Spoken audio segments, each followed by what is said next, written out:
Okay, morning update mga guys sa among lugar diri sa among kalsada. Dati ni siya kalsada, grabe ni siya kangit-ngit karon perti nang hayaga mura na nagsyudad ning among kanre murag airport. Yung murag syudad mura na siya airport. Wow. Nga pa'y mga area nga wala nila nabutangan og suga pero almost kasi nagtuo mo nga namin sa syudad na naarami diri sa among barangay. Mani sa Mangutanaw, gasa na diapita, sa kuan na ni siya sa Linabo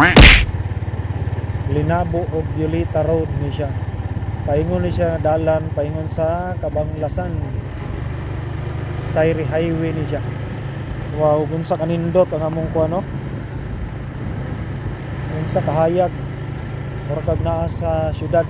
Wow, nakahayo mo kanto. Pwede na mag-jogging sa gabi diri ba? Katong ko na diri nga padulong kog Davao, wala ko gipasakay tungod sa kangit-ngit. Hadlok ang habal-habal sa kuha. Aray ko. Wala ko kapasakay kay abi niya og tulisan. Pero dili man ko malag tulisan unta kay pormado mo ko nakapatot man ko. Ngit-ngit lang jud gayo. So kani dinhi na portion nga kuan. Pwede ka magpadagan diri bisag koy suga o tama. Wala grabe. So dinhi ato padagan nagpalong tag suga. Tanawan niya ha, palongan ako suga. Oh, grabe. Wala koy suga ha, pero perting hayaga pagkawaw nakayo sa kalsada eh.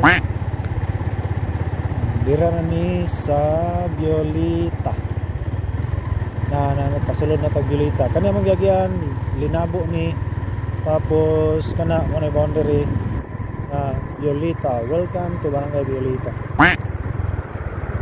Walay pasigahig suga diri bini magbiyahe nga way suga ay. So na diri garon sa diri ta magtubil ta diri kay naay bagong gas station diri. Titri dai sila kay barato dai sila. Okay, magtubil ni napa libre karwas oh. Regular bro? Na? No, wala. Okay, 100. Ha?